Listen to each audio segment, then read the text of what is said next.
President Duterte has approved of the Executive Order No. 104 that sets a maximum retail price on certain medicines. An antiviral called Favilavir proves to be effective in treating the novel coronavirus or COVID-19 and is now approved for marketing. The Dangerous Drugs Board, the government agency assigned for the prevention and control of drug abuse, clarifies that marijuana is only permitted in the country for medical use.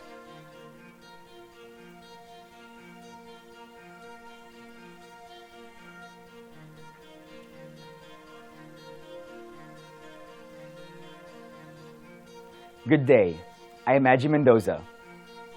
President Duterte has approved of the Executive Order No. 104 that sets a maximum retail price on certain medicines, as confirmed by Presidential Spokesman Salvador Panelo last night, February 17. The executive order titled Improving Access to Healthcare Through the Regulation of Prices and the Retail of Drugs and Medicines aims to make medicines more affordable to the public through the regulation of the maximum retail price and the maximum wholesale price. All private and public manufacturers, traders, wholesalers, and distributors are required to abide with the newly signed law. The executive order covers 133 drugs and medicine, those of which include medicine for hypertension, diabetes, cardiovascular disease, chronic lung disease, neonatal diseases, and major cancers, high-cost treatments for chronic renal disease, psoriasis, and rheumatoid arthritis.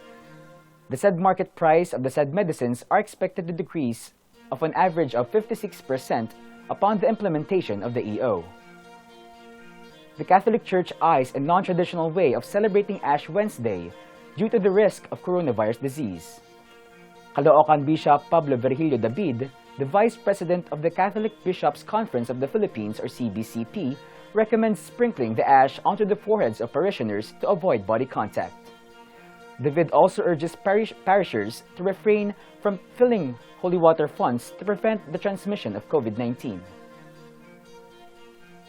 As another precautionary measure against the disease, the CBCP also released a memo on January 29 asking churchgoers to receive communion by hand. They also discouraged the holding of hands during the singing of the Lord's Prayer and the shaking of hands during the sign of peace. This holy day of obligation, which will be on February 26, marks the beginning of the 40-day Lenten season. Catholics aged 14 and above are encouraged to practice abstinence, while those 18 and up are called to fast. An antiviral called Favilavir proves to be effective in treating the coronavirus disease and is now approved for marketing. The drug, formerly called Fapilavir, is produced by Zhejiang Hisun Pharmaceutical Company. Favilavir is one of the 3 drugs that show a significant level of efficacy during clinical trials. On their official WeChat account, the Chinese government says that the newly produced medicine plays an essential role in preventing and treating COVID-19. There are 1,167 cases of COVID-19 in China's Zhejiang province where Favilavir is produced. Over 1,500 people have died due to the virus, and more than 60,000 individuals worldwide are currently infected with the COVID-19.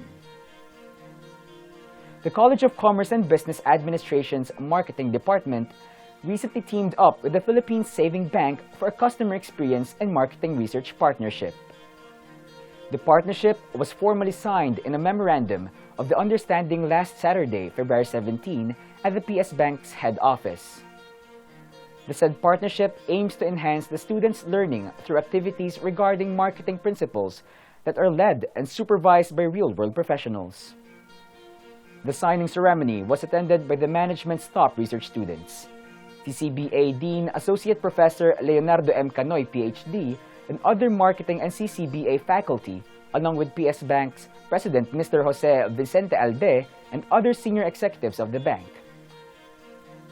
The Dangerous Drugs Board, the government agency assigned for the prevention and control of drug abuse, clarifies that marijuana is only permitted in the country for medical use. DDB Chair Catalino Cuy says that they don't allow the use of the drug for compassionate use, citing terminal cancer as an example.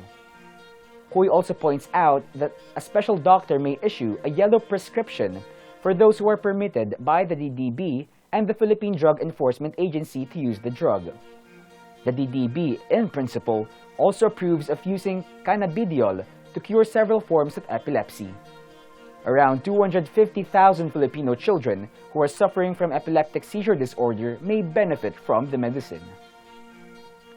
Senator Panfilo Lacson reminds the public that the use of cannabis for medical purposes still requires Congress approval. That's it for today. Thank you for your time. You can watch the replay of the show at 3 p.m. Again, I'm Aji Mendoza.